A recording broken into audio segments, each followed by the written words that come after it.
Hello, Internet! This is HyperSonicSpeedGrov, the Grov as in the Pokémon Grovyle, and in this episode we are going to take on the Special Zone, or Special World as it's called, in the finale of the Super Mario World Let's Play. Starting with Gnarly, we have a message block immediately telling us, amazing! Few have made it this far. Beyond lies the Special Zone. Complete it and you can explore a strange new world. Good luck! Now, I don't know why they had to yell that last part, but I'll take the encouragement. Taking this rope and ignoring those blocks for now, we can grab this 1-up, which always goes to the right when I think it's going to the left, and vice versa. Now, those 4 blocks all contain vines, but the reason I'm not hitting them and climbing up them immediately is because there are blocks above them, and I want to break them so they aren't obstructed. There's a dragon coin there, which is nice, but there's a 1-up above if you climb this second vine from the left all the way to the top. So we can grab that, but it might take a little bit. We can see a couple Koopas, dragon coins, and note blocks, which we will get to in a second. But first, let's grab this 1-up. You can actually go above that rope on the left, but I don't recommend it because you'll just end up falling to the left. You can grab a vine here, if you would like to hit that, but you can also grab another vine and a P-switch, which is the main thing I'm looking at. You may struggle to climb up all these vines with this P-switch, also there's a cape here, but there is a trick to climbing things with items in your hand. All you have to do is throw it up, and then hold wire X on the vine, and bam, there you have it. You have an item while you're climbing. I'm going to hit this P-switch now, as it turns blocks into coins and air into blocks, as we can grab a dragon coin on the right, one on the left, and then one on the right. That pipe above would have just led us to a section a bit later in the level, which is right here to the left. That gray pipe is where we would have came out of.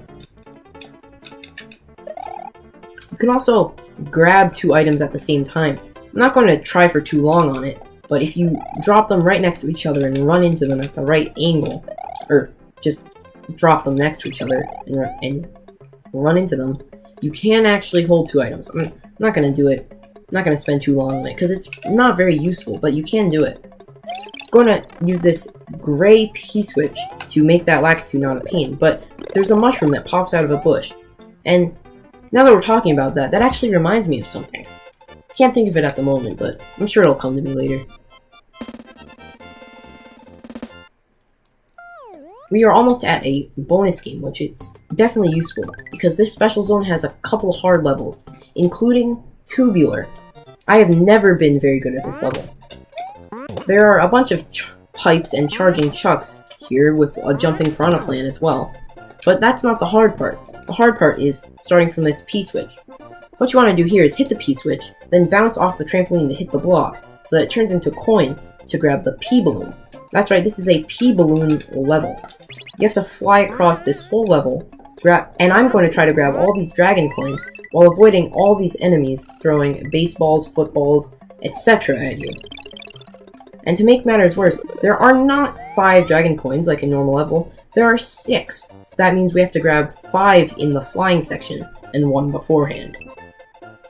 I will be very surprised if I make this on the first try, and I did not.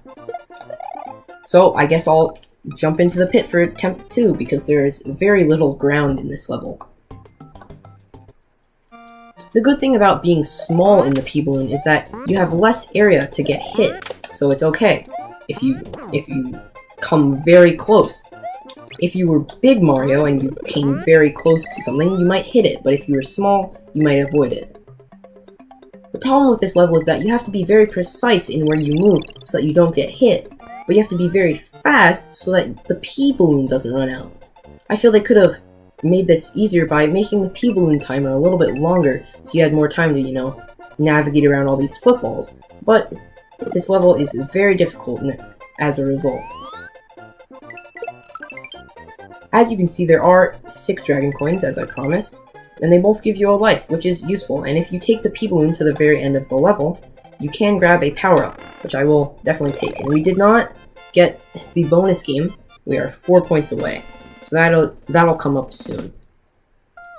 I'm surprised I beat this level on only the second try, as it's taken me over 10 tries before.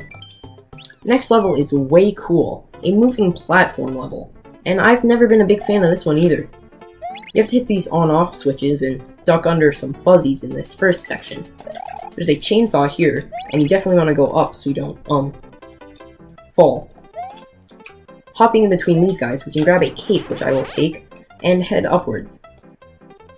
The very top path of this leads you back to the beginning, and the second highest path takes you to that pipe. That pipe leads you to a block with one Yoshi and then places you later in the level. Here we can take this bottom path to avoid these fuzzies, and we can still grab this dragon coin if we're quick. We would have been taken to this pipe if we had gotten in the pipe with the Yoshi, but we also would have had this block, which leads us to some wings. These would contain 4 dragon coins. Seeing as there's only 4 dragon coins in the main level, that would have provided us with a total of 8. Here is this rope section. Another reason why I didn't take the pipe with the Yoshi is that the platforms in this section disappear if you go in the pipe, so I wouldn't have been able to make it very far. This next part contains more fuzzies, more ropes, and a lot more difficulty, as you have to go in between these 2 fuzzies at this one point.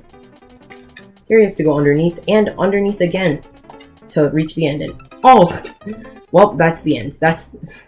I was right there at the end of the level, and I fell off the rope. If there's anything way cooler than that, I can't think of it at the moment. I will try to get all 4 dragon coins. Maybe they had to put 6 in the last level to make up for only 4 in this one. Those fuzzies are difficult to jump in between because you either want to take a short hop or just a big jump. And I might as well... Well, I was going to say I might as well take a different route to showcase it, but I guess I won't do that. Again, I can't go in the pipe with the Yoshi because then the platforms won't appear in the rope section, so then I won't be able to make it to the end of the level. So that's a problem. I can't showcase all the routes. But if I head up here, I can show you how to get to the pipe, if I don't die. Honestly, for all I made Tubular up to be, this level might be worse. So for this section, you just want to go up if you want to reach the pipe. There's a section where you want to go down, but that's not here yet. It's only after this fuzzy, which you want to stay to the very left for and then head right. Now is when you want to hit down, because then you can just go back up, placing on the second highest path, instead of having to go all the way to the left on the slowest roller coaster ride ever. Now I'm going to have to make a tricky jump onto this on switch, and then hopefully onto this fuzzy. I might have been able to make that, but I feel like I would have came just close. But that is how you get to the pipe. This run, I can feel it. I can feel this particular attempt at this level to be one where I get to the very end. I can feel it. Because I know that I can jump in between these fuzzies, grab the mushroom so I can have an extra hit, and keep going. I know I can do it this time. Absolutely 100% confident. Now if I'm wrong, I will sound very silly. The trick is you can spin jump on the fuzzies, so you don't have to be very worried about them if you're landing. Well, if it looks like you're going to land on top of one. In the rope section, do not fret if you have a power-up, because you can have an extra hit.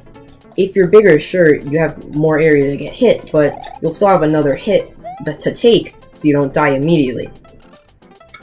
That's why I think it's always best to have a power-up in this level, even if it is a little bit harder to make a couple of jumps. I'd rather have an extra hit than be more like... I'd rather have an extra hit, yes. But sections like that can be particularly scary. I'm glad I didn't jump off the rope at the very end this time, because now we can move on to grab a bonus game. Hopefully I'll be able to get more than 10 lives for what's coming up, however. I'm looking for stars here, so hopefully I can time it correctly. Okay, I did not, but I did get a bunch of mushrooms. Hey, that's four one-ups. I will definitely take that. That's 4 more chances to finish this recording. Next is awesome. And I don't think this level is very awesome. It is not as bad as the last couple of levels, but it can be quite not awesome because of all these shell-kicking, shell-less Koopas. Just because they don't have a shell doesn't mean they have to take their anger out on me. Why not take it out on a couple of the Rexes? You get a fire flower here if you already had a mushroom, which will help you avoid the Rexes and these Koopas. There's a P-switch here, which I will hit. I will hit the switch. The fire flower is quite useful here because you can just burn everything, and I also hit that yellow paratrooper, which you rarely ever see in this game. There's nothing in that pipe, I believe, but if you brought the P-switch to the very end, you would have gotten a star there, which is very useful. Guess I'll have to brave this level without it, which isn't fun because there's a Bonsai Bill. If you have the star, this level allows you to rack up over 10 lives on Cheep Cheeps alone, not to mention the Rex's Bonsai Bills and anything else, such as Dragon Coins. This level also has some slippery blocks because there are ice physics, but they're 1 blocks. 1 single block is very hard to jump on normally, let alone with ice physics. And that's why this level can be difficult, but because of all the lives you have potential to get, I can't say it's the worst in this zone. I feel like I die more on Way Cool, but Tubular is harder overall. I'm going to bring the P-switch towards that block with the star so that we can breeze through this level. At least the rest of it. And the fact that it gives you a fire flower, this level can't be that bad. Stay on the left side of this platform if you don't want to get Cheep Cheeped, but we can grab this star and start running. Instead of racking up lives, your priority should be just to get to the end of the level, because you're going to get enough lives anyways. As you can see, I got a couple and got more than what I started with, which is very nice. But eventually you're going to have to ditch the star approach because there is a Koopa that you have to jump on. And I fell. But I did get a 1-up, so it is all worth it.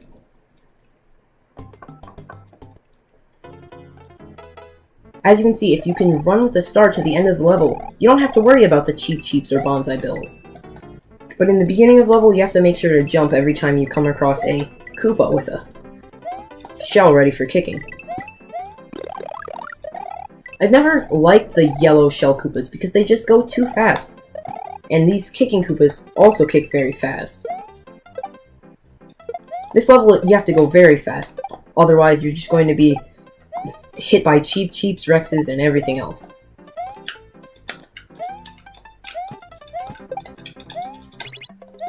I always have to make sure not to hit Y when I'm jumping on the P-switch, otherwise I'll just grab it. That's something I struggle with occasionally, but it's not that hard of a habit to break, just don't hit Y. Anyways, heading on to the end of the level, here is where you'd want to start hitting Cheep Cheeps, because now is where then they stop spawning. So, if you go to the right of this platform, you should be at the end. I feel like this is becoming a reoccurring thing, me dying at the end of not really hard levels. Well, as long as I'm able to make it through the difficult ones, everything should be groovy. Speaking of groovy, this is the demo level, if you didn't know, from the Super Mario World title screen. Featuring, of course, the Yoshi, the Dragon Coins, and everything else. I think it's really cool that we get to see the thing that we've seen so many times, such as these Pokies and this Volcano Lotus coming up. Although the demo may not play as good as an actual player, it is cool to try to replicate what the demo does. I'm not going to try it now. I'm going to take this Fire Flower because I definitely don't want to lose this cape. And I'm going to continue on this level. There are quite a lot of Pokies and Volcano Lotuses, which are a lot of different things, so this level can get a little bit choppy in the frames department.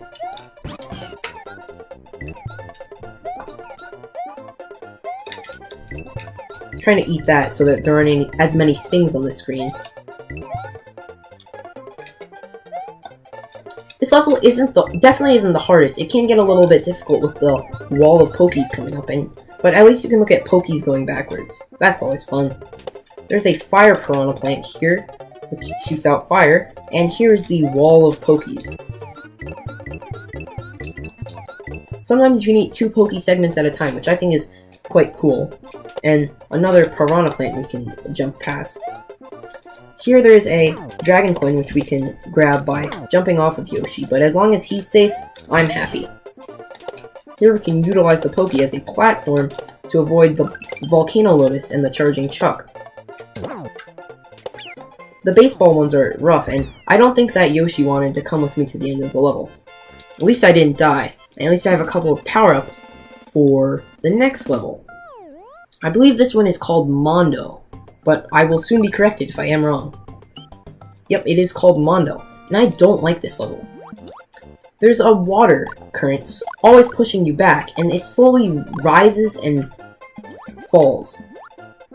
There are a bunch of amazing flying hammer brothers, and sometimes it's best to jump on top of them, sometimes it's best to hit underneath them, and I never know when's the right time to do what. The water can be very deceiving in this level because sometimes it goes up and you think that the Cheep Cheeps can hit you, sometimes you think they can't hit you. I'm going to get rid of that fire flower for these capes because I like capes. Even if the fish are flopping at the very top of the water, you don't want to hit them, and now's the time to go for this amazing flying hammer brother. You always want to kick the Cheep Cheeps when they're out of water so that they don't harm you later in the level. And this is the level to fly across, folks, because you do not want to get caught in this current. There's a Yoshi here, which can have more fire underwater. Instead of just using a fire flower, how about 3 bursts of fire underwater? There is a 1-up in there, but I don't think I'm bold enough to grab it. Even though it may look like there's water at the bottom of the screen, there isn't actually any, so you want to wait until it rises up before trying to grab this. You always want to make sure to hold up when jumping out of the water, because it's shallow so you can't actually jump out of it with just the jump button. Here we can grab some coins, but I'm not very interested in those at the moment. Yoshi can walk across these munchers, which is very useful for traversing this level. I'm going to save this and just fly it across the top of the screen just in case any Hammer Brothers come this way. We can head down here to grab this dragon coin, but Yoshi seems to keep missing these fish. Maybe they're not his favorite food, so he ran away again. I don't know why. He always does that. But luckily he got trapped in a muncher pit, so I can hopefully please grab this cape and hit this guy. I don't mind that I lost the cape so long as I have Yoshi. I think I'm happy, because that's still an extra hit. Heading through the pipe, we can reach the goal, and there are only 4 dragon coins that I got in this level as well. We are so close to a bonus game as well, with 98. But there are only a couple more levels we have to go through before reaching whatever's at the end. Next is Outrageous, and this level is outrageously difficult. It takes place in a different season, it seems, with these brown trees, but it introduces a new enemy, the Fire Snake. These guys jump around and can be easily mitigated with the use of eating the power of Yoshi. You don't want to touch the fire snakes, and they can be quite annoying, but as long as you have Yoshi, they're pretty much fine. That's why this level is really good to bring a Yoshi into. These bullet bills can pose a threat, but I'm going to eat these fire snakes first.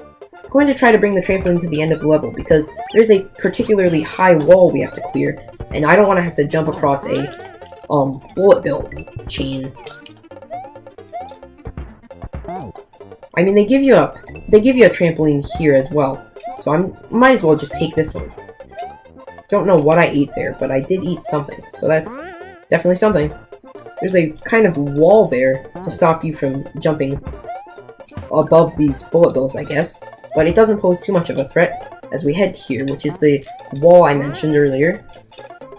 The trampoline gives you just enough height to clear it, so that's why I think you're supposed to use it, but I don't know if you're supposed to jump on the bullet bills.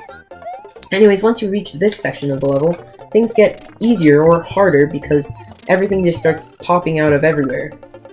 This section of the level isn't as bad in my opinion because there are less fire snakes and bullet bills and more time to think about what's happening. And they do give you a Yoshi, which is always nice.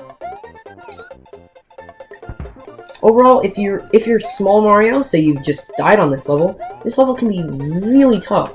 But if you go in with a Yoshi, you'll be fine. Although make sure not to step on the fire snake's remains. And you see now I've lost my Yoshi. But luckily he ran in between two pipes, so if I time this right, we can just eat the fire snake, eat the wiggler, eat the coin, and make it home free to the end of the level, grabbing the last dragon coin. That was a tricky maneuver, but we have made it, and I'll just grab a 2 to max out the gold meter, star meter at 100, so we can grab another bonus game for the last level. Get ready, folks, because after this bonus game, I'm not really gonna try. I doubt I'll die 27 times on this one level, but it could happen. Who knows? So I'll take the 2 1-ups I got. Now with just Fire Mario and Yoshi, we take on the last level of the game. Funky. This level is special because it has Sumo Brothers, and it's the last level of the game. There are these green berries that Yoshi can eat, which provide 20 time to the time, I believe, which is very nice because this level has a particularly short time. If you hit this block here, you can also grab a Yoshi, but I'm just going to take these time berries, as I'll call them, not to be confused with time, as in the herb. I don't recommend flying through this level, as it's not the best option, but taking a Yoshi in these last couple levels can be very useful.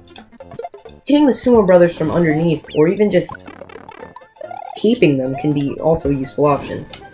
I believe you're supposed to spin jump on those, but seeing as I don't have a power-up, I'm going to have to take a shell to hit this Sumo Brother. Excuse me, little Koopa. Let me just hit this guy, and let me out. Grabbing this dragon coin. Sorry, I was just checking if there was a power-up. Going to head to the right fairly quickly because I don't want to run out of time. As I said, this is a fairly long level with a short time. There are some Super Koopas from Donut Plains 1, but we can jump over them. And I just got stuck on that somehow. Is this an invisible block? I don't know what's going on. Maybe you're not even supposed to be up there.